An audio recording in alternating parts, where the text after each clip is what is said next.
Ya, Assalamualaikum, salam sejahtera. Saya jujur aja nih, saya ketawa nih. Dari semua grup atau apa, dari Habibnya sampai yang bukan Habibnya, membahas semua tentang perhabiban.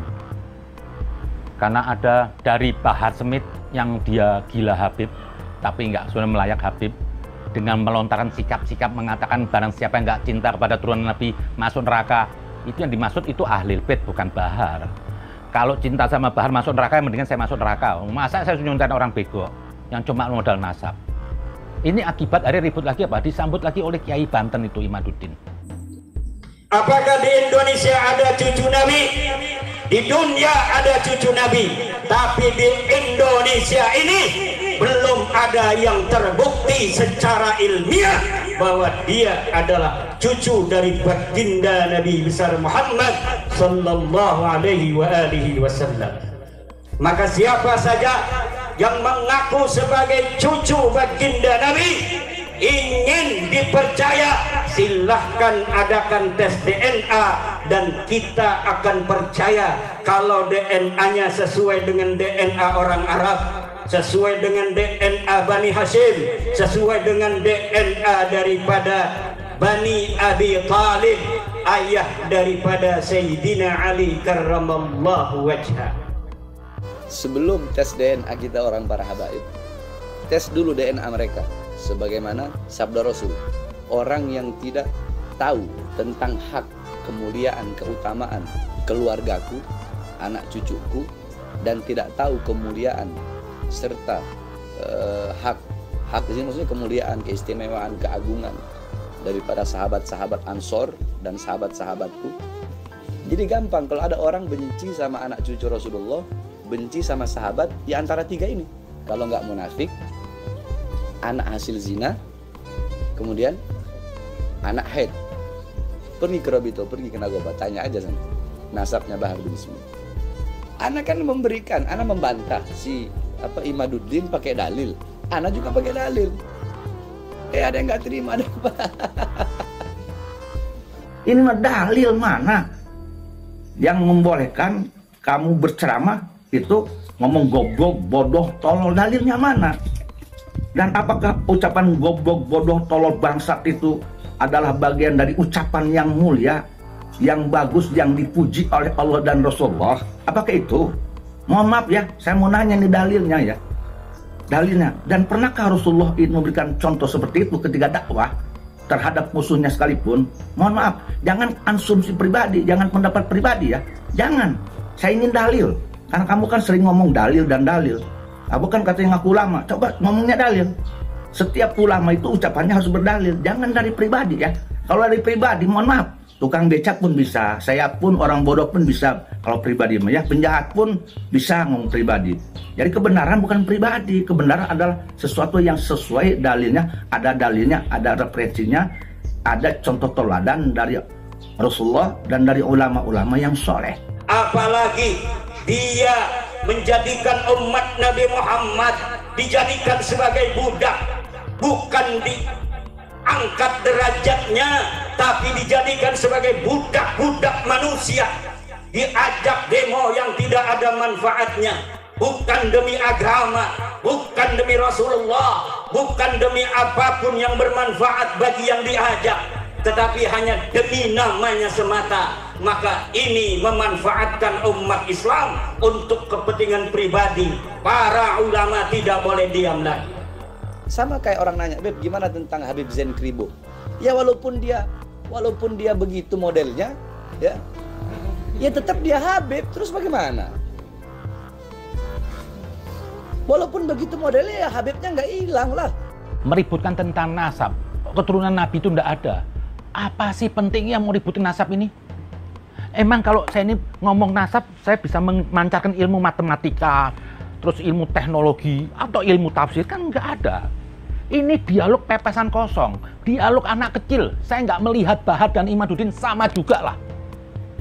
Ini kayak sesuatu hafal. Kalau Bahar bicara tentang kehabiban, mungkin dia berharap apa? Ada manfaat masuk ke dirinya. Tapi jujur saya Pak Imaduddin, tidak mungkin Anda ini mengatakan keturunan Habib, tidak ada angin, tidak ada hujan. terus Anda menyerang Habib tidak ada keturunan. Ini ada diri Anda, ini ada apa? Atau mungkin Anda ada benci sama Habib, satu orang ketipu. Jangan begitulah.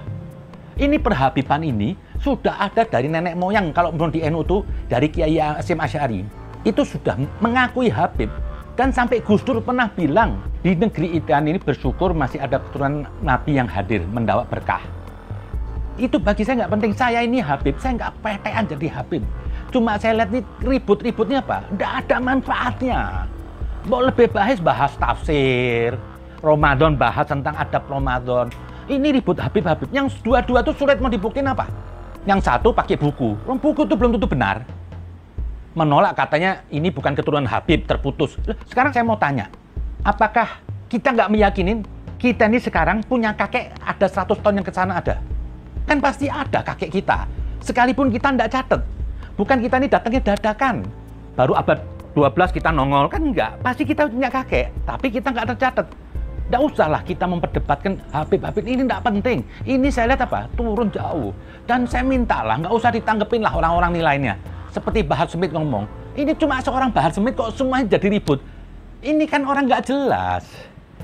Orang kampung, hidup kesusahan, dilempar ke pondok, masuk Jakarta kaget ada yang nyuap, ikut politik. Jadi gampang dia. Akhirnya apa? Untuk mempertahankan pendapatan dia amplop, dia jual-jual lah itu Habib. Dia kutip ayat-ayat sesat. Dia artikan Ahlul Bait itu dirinya. Sampai dia mengatakan keturunan Wali Songo nggak ada keturunannya. Ini kan yang ngomong Bahar. Kok saya bingung ditanggepin. Banyak orang sekarang ngaku cucunya Wali Songo. Bahwasanya tidak ada anak cucu Wali Songo. Jadi kalau ada orang yang sekarang ini, yang sekarang ngaku cucunya Wali Songo, itu nggak ada. Sekalipun ada dari pihak ibu, bukan dari pihak abah. Kalau dari pihak ibu terputus. Ya juga kepada Pak Imaduddin juga di Banten, sudahlah. Kalau emang Anda Habib, nggak diakui oleh Arobito, tetap aja nanti Habib lah. Kita nih bisa tahu Habib atau enggak, pastinya itu apa? Setelah mati yuk. Saya nggak pedan juga dengan Habib. Gini aja lah saya bilang, saya sering ngomong bilang dari dulu. Anda menggugat Habib itu juga, Habib nggak ada kepentingan apapun. Menjadi Habib itu bukan suatu prestasi. Atau apa ya, kehebatan. Jadi ngapain Anda gugat-gugat juga? Buktinya banyak Habib nggak bener. Dan ini gonggongan saya datang sayangan dari Pak Kiai siapa tuh Imaduddin apa yang di Banten. Kok jadi gini bongkar-bongkaran kitab? Mau Anda punya kitab, orang punya kitab. Ada satu Kiai Banten yang saya lihat, saya bijaksana tuh dia bilang, sudah kalau emang yang di Banten ini seperti Wali Songo nggak diakui Arobito, nggak apa-apa. Arobito ini bukan tolak ukur kebenaran. Lah, yang Habib-Habib ini mau Anda dikatain orang lain nggak Habib, ya sudah biarin. Kok jadi ribut, saya bilang di dialog semuanya. Akhirnya Muslim ini jadi mundur lagi, meribut nasab. Ya saya sayangkan lah, yang Kiai di Banten itu sampai Anda begitu. Akhirnya apa? Anda disambut dengan Bahar, Habib Kadal, Habib Kacung. Dulu derajat Anda, malah saya dengar Anda banyak karya tulisannya. Ilmu boleh banyak, tapi hati-hati loh. Orang ilmu nggak jaminan dia tuh mulia. Kalau datang sesuatu hal, emosi, membela diri, akhirnya menyampaikan suatu berita yang nggak baik. Apa kita nggak tahu yang membunuh Ali bin Abi Thalib itu? Ibn Muljam, ahli ilmu, hafal Quran, ahli ibadah. Di puncaknya jatuh dia. Kenapa? Bicara aku. Karena dia merasa dirugikan, jatuh. Padahal dia sahabatnya Ali bin Abi Thalib, sahabat Rasulullah. Tapi bisa melenceng itu. Jadi saya kepandang Pak Imaduddin, teruslah Anda bicara yang lain lah, dakwah yang lain. Keluarkan tulisan-tulisan itu apa? Yang nggak usah benturin. Nggak penting ini. Bagi saya itu Habib atau tidak Habib nggak penting. Saya ini Asegaf. Saya nggak merasa punya privilege dari Asegaf. Saya santai-santai aja. Bagi saya Pak, ilmu yang bisa membedakan manusia itu lebih baik. Karena apa? Saya pernah ngalamin dulu bodoh. Nggak punya nilai.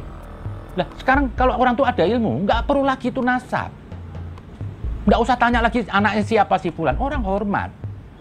Karena kata Ali bin Abi Thalib, orang itu dilihat apa? Dari apa yang dibicarakan. Itu bisa ketahuan, pinter atau goblok. Jadi orang pinter harus ngomong. Kalau nggak ngomong ya nggak ketahuan ilmunya. Jadi adu domba Habib ini tolong hentikanlah. Ini nggak ada pentingnya. Yang Anda seorang Habib mungkin yang Banten, Wali Songo, nggak diakal Arobito, nggak apa-apa. Arobito ini bukan utusan Tuhan juga. Dan juga mungkin dia ada salah. Dan yang Habib-Habib Arobitoh, nggak usah lah. Nggak usah mengklaim nih Habib cuma orang Yaman aja, nggak ada lah.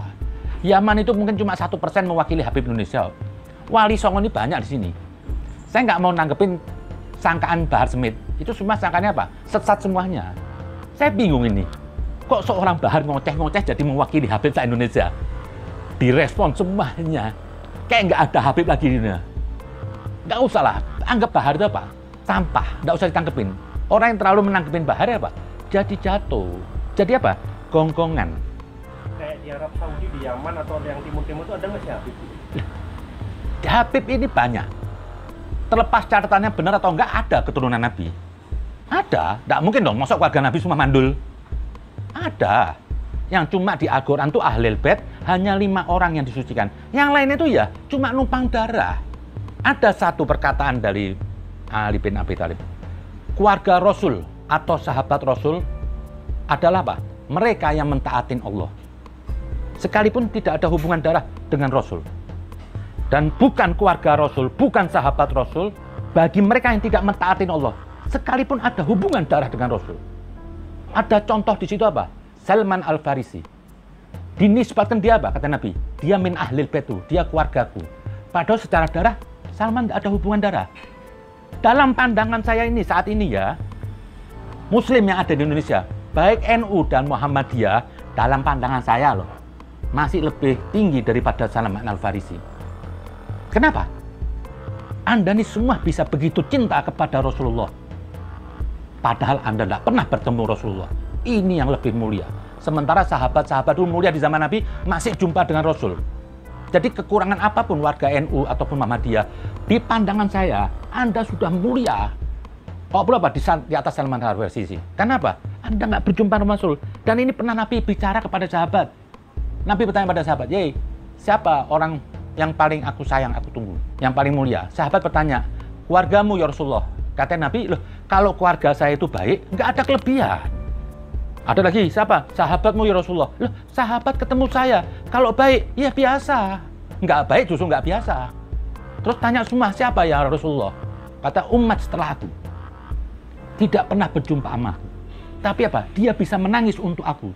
Dia bisa menyintai." Ini Nabi yang bilang. Mau Nabi waktu meninggal apa? Ummati, ummati, ummati. Bukan keluargaku. Umat secara umum. Dan umat Nabi apa? Tidak hanya Muslim. Semuanya, semua agama. Kenapa? Nabi diutus untuk semua manusia. Tidak mungkin Nabi hanya untuk umat Islam aja, geng-gengan dong. Jadi kita ini umat Nabi itu semua umat manusia. Mau waktu di Mekah Nabi itu umat Nabi semuanya. Nggak pernah Nabi ngomong Muslim atau enggak ada. Lah kalau kita mau jadi umatnya Rasulullah yang baik, kita harus menyintai manusia. Mau itu Kristen, Buddha, Hindu, itu umatnya Rasulullah. Sudahlah, hentikan konflik antara Habib. Orang itu jadi mulia bukan karena nasab, asal keturunannya, tapi karena perilakunya. Ali bin Abi Thalib juga pernah bilang, berilah kedudukan orang itu di depan karena amal dan pengetahuannya, bukan karena nasabnya. Ali bin Abi Thalib sudah tahu, akan datang di suatu zaman apa? Orang meributkan ini nasab. Dan nasab ini kadang-kadang bukan karena Habib aja. Kadang-kadang ada keraton ribut nasab, kerajaan ribut nasab. Yang diribut nasab, ini ribut tidak ada isinya. Tong kosong berbunyi nyaring. Apa nasab? Terus kalau besok jadi askar, saya bisa terbang gitu? Enggak. Terus besok saya jadi Habib, tidak baca ilmu, bisa tahu ilmu? Ya enggak, saya harus sekolah. Dari STK, SD, SMP, SMA. Kalau jadi Habib bisa langsung kuliah, itu boleh. Ini enggak juga, sama juga. Kadang-kadang saya tolol, kadang saya pinter, ya sudah. Kan manusia tuh awalnya tolol semuanya, bodoh. Terus tahu ilmu jadi pinter. Makanya kalau orang pinter itu dia tahu orang tolol. Sementara kalau orang tolol nggak pernah cari ilmu, dia nggak tahu kalau dirinya tolol, dia merasa pinter terus. Nah kita sabar. Jadi itu aja, hentikan aja konflik Habib ini, nggak penting bagi saya. Bukan akidah. Kalau yang dibilang tadi Ahlul Bait Rasul itu akidah, betul. 5 orang yang sucikan. Kalau setelahnya ini Habib ini bukan akidah. Anda benci Habib, tidak masuk neraka. Anda cinta Habib, ya tidak melebihi, karena kalau amal Anda nggak bagus ya nggak membawa Anda ke surga. Jadi santai-santai aja lah. Nah, saya cuma ingin menyampaikan kepada semuanya, tolonglah, Bahar itu nggak usah ditanggepin lah. Biarin Bahar yang ngadepin saya lah. Kenapa? Nggak pantas Bahar itu dilawan Kiai. Kiai itu ilmunya jauh. Bahar ini kalau dalam ilmu agama, cetek. Lihat aja kalau pengajian, buka kitab. Nggak dibaca kitabnya. Mungkin baca bahasa Indonesia. Baca kitab satu, ngocehnya kemana-mana. Sampai kitabnya mana. Ini nggak bisa apa-apa, Bahar. Tolonglah, Pak Kiai-Kiai ini. Nggak usah dianggap penting lah nih Baharnya. Kenapa? Tanggapan Anda apa? Membesarkan Bahar itu. Bahar biar urusan saya lah. Saya lawan Bahar itu apa? Dengan saya bilang tolol, goblok, Habib gadungan, Habib palsu, nggak apa-apa saya ngomong.